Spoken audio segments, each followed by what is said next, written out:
Hey everyone, welcome back to the podcast. I'm Sakshi, your host for today, and I'm really excited to have you all here today. Before we dive in, a quick mention this podcast is coming to you from Caplexus Capital. It's a platform focused on finance, strategy, and real world learning, helping businesses make smarter decisions while also giving students practical exposure beyond just theory. Today's conversation is going to be really insightful one. We have with us Mayank Kapoor, someone who has spent over 15 years across top firms like Bain Company, Deloitte, EY, and KPMG, and is now helping students navigate their careers with real practical guidance. Yes, this is going to be more of a real honest conversation about corporate life, consulting, and what it actually takes to build a strong career. Mayank, sir, welcome to the podcast. Thank you so much, Sakshi. Glad to be here. Yeah, okay, for someone hearing about you for the first time, how would you describe yourself? How would you introduce yourself? Okay. So, honestly, if I have to describe myself beyond anything on the resume, which we've already discussed, I would say that I'm someone who spent a lot of time in trying to make sense of a very confusing journey, and now help others do the same with a bit more clarity and structure. So, I've moved through consulting, finance, global education, and along the way, I have seen how overwhelming those career decisions can be for somebody when you don't have the right guidance. Outside work, I try to slow things down a little. I enjoy playing golf, traveling. Both have taught me patience in a world that is always rushing. I also have a small personal tradition that I really cherish, which I usually tell a lot of my clients as well. So, whenever I'm able to help someone land a job, right? So, they treat me to a coffee. Over time, I've collected all the pictures of those mugs. And from all of these moments, I've transformed it into a collage. So, each one reminding me why I started doing this in the first place as well. That's really interesting. I have seen that you're the founder of RoleEdge. Correct. Can you please tell me about more about the RoleEdge? Correct. So, RoleEdge is a premium platform focusing on two areas: a career strategy in case you need any help with a pivot for an early career. It's a first job that they're looking for any areas. For somebody with a mid career and a senior expertise looking to pivot or have any challenges around it. The other side of the story is a study abroad where we're focusing more on the education, the master's, bachelor's, helping candidates understand why, what college, and what is the purpose of doing this education. So all in all, what we're trying to do is focusing on a mentorship aspect, creating an entire ecosystem from somebody who's trying to get into a college, post that, once they need a job, helping them with their internships, an end-to-end service to a career journey. And that's the goal that we've established at Rolex now. That's really amazing and interesting to know that you are helping so many students.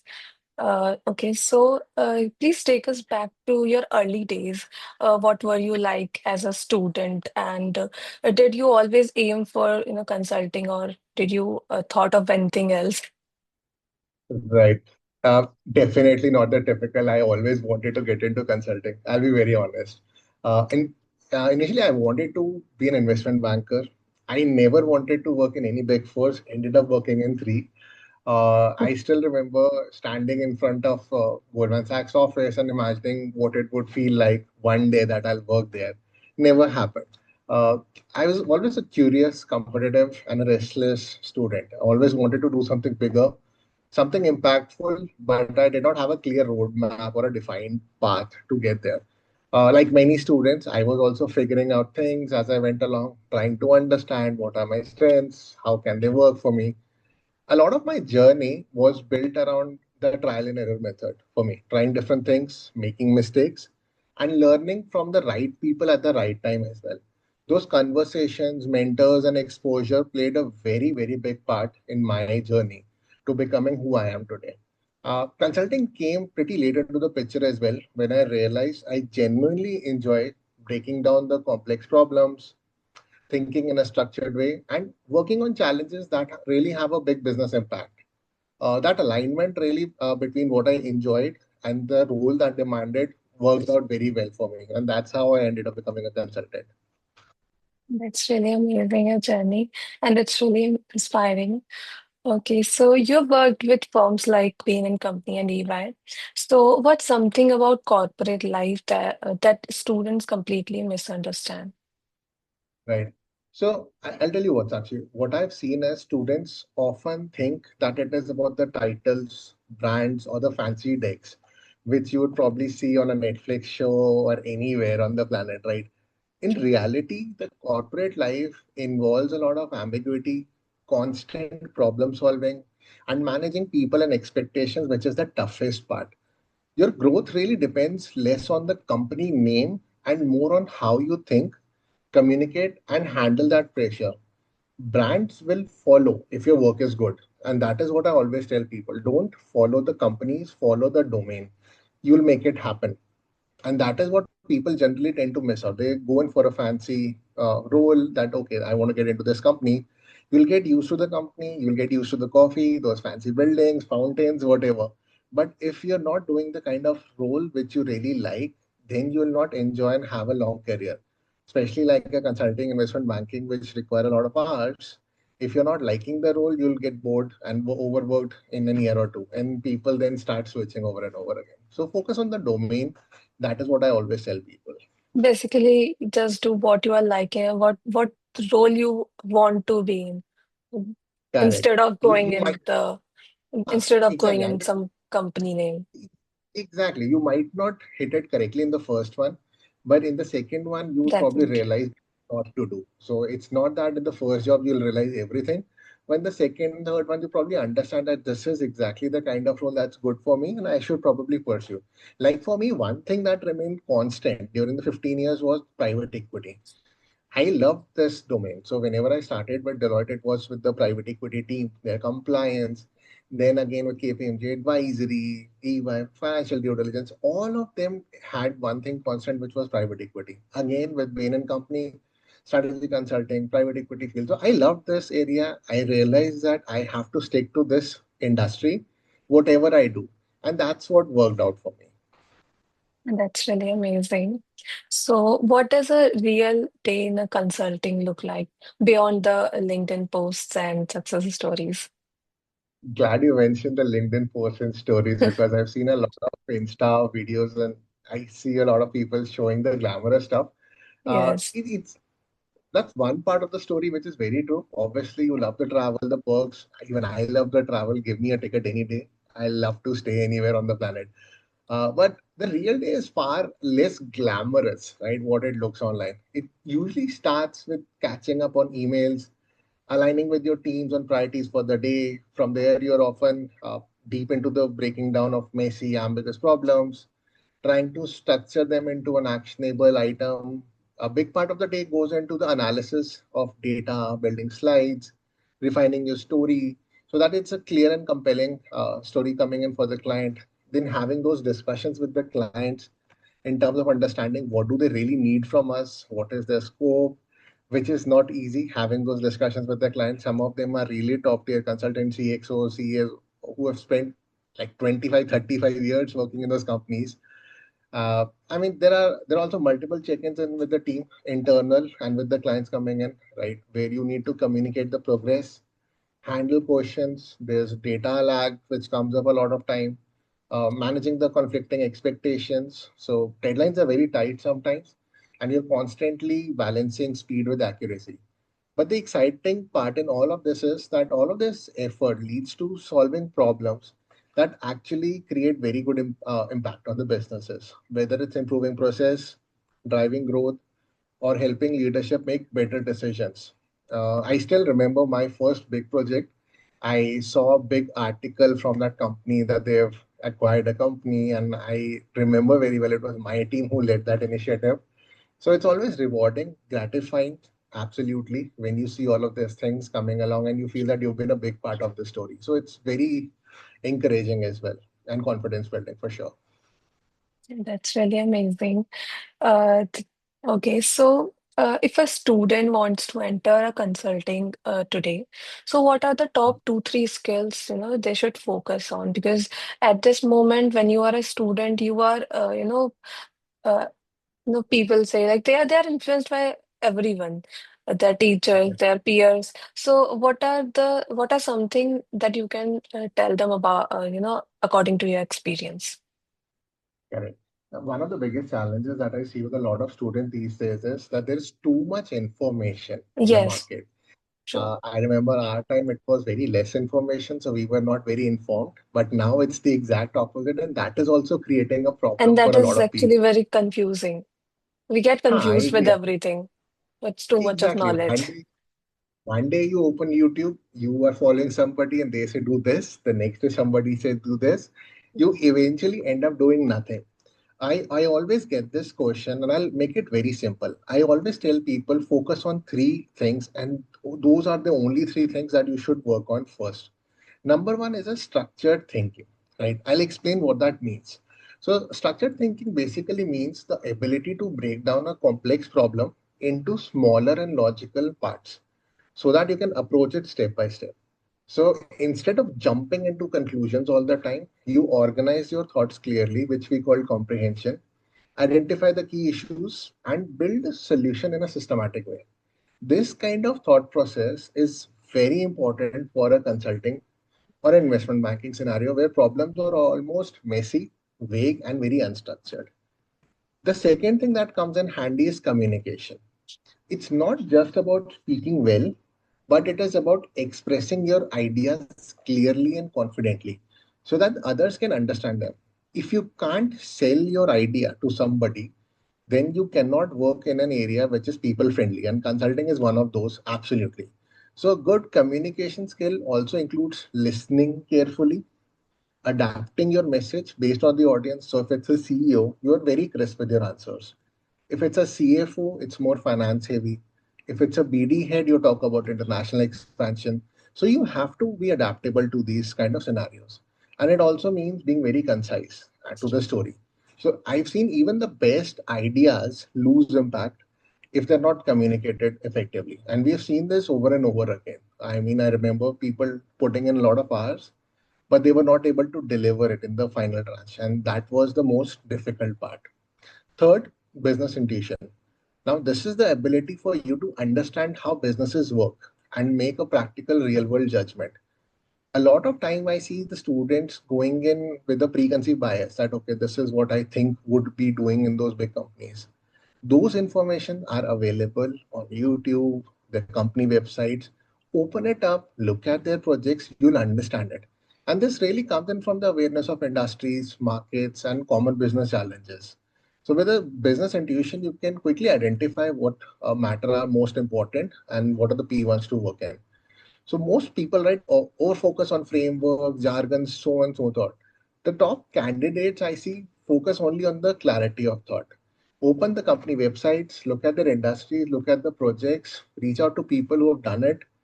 It's all there, and don't focus on everything else. Those three things become very, very important. So definitely the structured thinking, communication, and business intuition. Definitely, and I'll also focus on all these three. Okay. So you have done your MBA from Warwick Business School. So how did that shape your career, and is MBA still worth it today? A debatable one, right?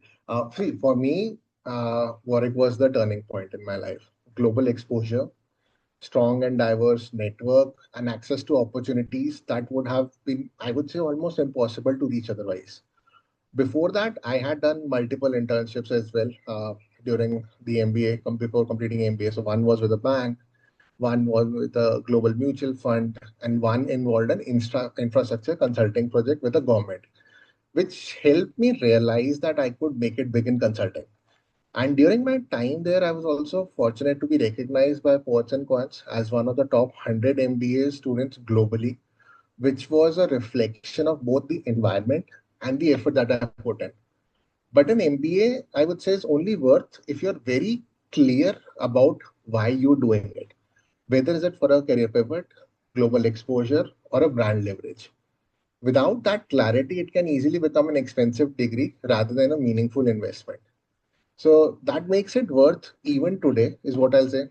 I I strongly agree that it's still worth the investment.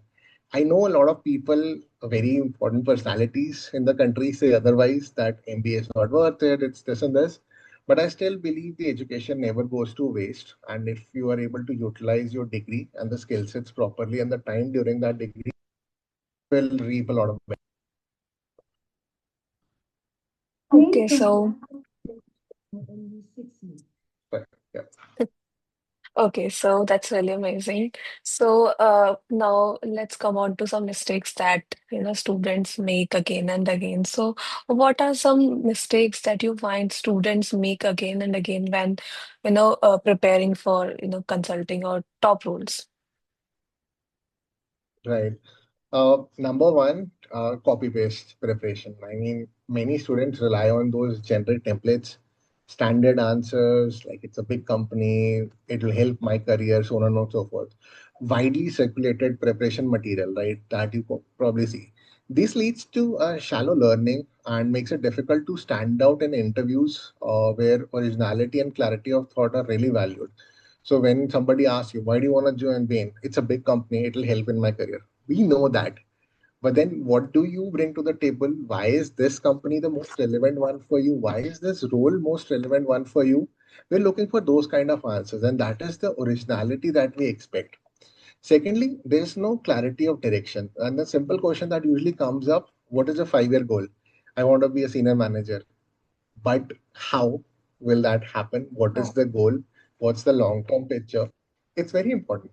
Have a defined goal and make your preparation consistent around it. Explain what have you done so far leads you to the next 5 year goals, and you're ready for it now. Help the interviewer understand as to why your narrative makes sense and make build a strong case for yourself. Third, ignoring fundamentals like CV and communication. And that's the biggest mistake that I see. Students often underestimate the importance of a well structured CV and a clear communication skill. Even the strong candidates, like they get rejected because they fail to present their experience effectively. I've seen students from the top universities in the country and globally as well being rejected, and we have rejected it ourselves because now they are so overconfident with their brand pedigree that they don't understand that there's an expectation that we have in terms of work. We're not going to paste your degree in the office space. Let's understand that, definitely. right? We're going to utilize your skill sets. And that is what is a level playing field for everybody. If your skill sets are good, if you're able to understand what are our problem areas, if you are the one who can really solve it for us, we would love to have you on board. So most of the rejections happen due to lack of structure and not lack of intelligence. That is what I can tell you for sure. So have you have any experience of such experience you can share with us with any student? Many times. I'll tell you both the instances. So I had somebody from a very prestigious university coming along, and we asked, why should we hire you? Like a very basic question. So the answer that kept on coming in, because I am from this ABC university, and ABC means literally that ABC, one of those ABCs. Oh, Like, okay, fair enough. You are one of those from those ABCs, but then what do you bring to the table? I've been a top candidate, top 10%, CGPA, this and this. Fair enough. But what do you understand about private equity? What do you understand about dry powder? There's nothing coming in from an industry. I remember my time, I had to read a 150 page report about the industry before going in for the interview. There was no effort coming in from that. The other side of the story, there was a candidate from a tier 2 university, and that candidate came in with a portfolio. So she had a very good portfolio created, and she's like, I know what the challenges you're looking at. I've read your projects, whatever was published, and I came in with a dashboard. This can solve your problem. We actually implemented it, and obviously we hired her. So both the scenarios were pretty contradictory. If you're coming in prepared, we're more than happy to listen in. Absolutely. okay. So, this question leads to another question that is very similar. So, how can Right. someone from a average college realistically break into top consulting firms? Because definitely, college brand is something that companies also look for. But how can an average college student can make it? For sure. I agree. That is a pain point sometimes, especially for those who are looking for their first job. So I would say that it is absolutely possible with the right strategy and more importantly, with the right mindset. Your college will not define your ceiling, and it's your preparation that does. Few things which are very helpful: strong problem solving skill sets, evidence of work, be it your projects, your internships, smart networking, right? Adding the people correctly rather than adding them when you say that, okay, I want a referral. So I've had a lot of messages on LinkedIn, people just saying that they've added, sent a connection request, and the moment I accepted, they're like, I need a referral at Bain. And then I asked them where, anywhere was. So that's not a smart way to network, right? And rather, on the other hand, I've had people who say, "Sir, I feel that I'm a good candidate because I have these ABC skills. I see this job opening. My ATS score is this much. Can you help me refer?" I've done that. And absolutely, some of them have got a call as well. Now it's up to them they converted or not, but they've got that opportunity. So smart networking works. And last, prepare for the off-campus applications. If you feel your college is not in the top tier, the universities or the companies will not come up to the universities, start applying for the off-campus applications. And we do this with our clients, absolutely. If you're consistently working on these areas, you start building a profile that stands out regardless of where you come from. It definitely might take more time and effort, but this initiative will help create and build a very good journey, which will improve your confidence and get you the results. Firms, I would still reiterate, hire for potential. You just need to signal it clearly and believe that you belong in those rooms just as much as anyone else. Don't give up too quickly, which I see a lot of people do. So don't do that. Yeah, that was really informative. One advice. Okay, so if a student watching this feels like lost or confused about their career path, so what would be your honest, advice to them? Correct. See, if you feel lost, that is completely normal. And honestly, almost everyone goes through this phase at some point. You're not behind and you're definitely not alone. It just means that you're at a stage where you're trying to figure things out, and that is a good place to be at.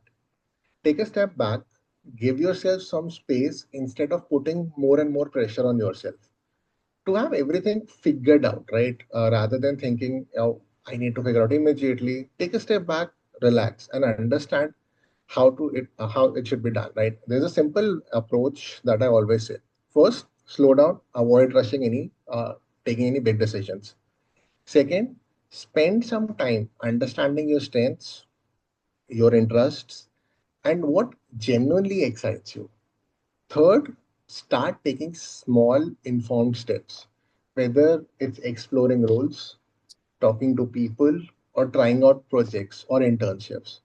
You do not need a perfect plan right away. Progress will come in from action, even if it is imperfect. And I'll say that again. Even if your plan is imperfect, it's the action and the execution which will matter the most. So clarity will not come from doing, will come from doing rather, not just thinking. And if you ever feel stuck, there are people to help as well. So you just need to reach out for sure. That's really insightful. So now we'll have a fun game, a rapid fire game. So you will have Okay. 2 seconds. Yeah, you will have 2 seconds to think, and Okay. we'll have two types of question. One is this or that, and the another one is you have to give answer in one word. Okay, so Correct. let's start now. Sure. Okay, so first is consulting or corporate strategy, Consulting any day. Bain and Company or Deloitte, Bain and Company. MBA in India or abroad. For me, it was abroad, so a strong proponent of global education. Okay, so MBA, sorry, skills or network. If you're starting your career, build your skills first, then go into the networking aspect. Don't start networking without the skill sets. It won't help. That's true. Okay, so money or learning in in early career. Till your first 2, 3 years, I would say learning. Once you build your credibility, focus on the earnings as well. You got to pay your bills, and that's a very hardcore fact. So focus on money post that for sure. Sure. Okay, so Case prep or real world experience? Real world experience. The more internships you have, the better it is, and it's easier to prep cases accordingly because you know how it works then. More exposure that we get from. Okay. Absolutely. The long hours or high impact? High impact for sure. I don't like working long hours for no reason. Okay. One word for consulting life. Rewarding. One skill every student must have. Structured mindset. Very important. One mistake students should avoid. Overconfidence, which I see very common these days. Okay. So, all right. I think, this was really an insightful conversation, and I personally learned a lot from this. So, Mayank sir, thank you so much for joining us today. And, on such a short notice, you joined us and shared your journey also honestly. It was really great having you here. And to everyone watching this, I hope you got some valuable learnings from this conversation. And if you did, do share it with your friends or the person who might need it. And yes, just remember, you don't have to do everything at once. Just to start small, but start somewhere. So that's it for today. See you in the next episode. Thank you so much.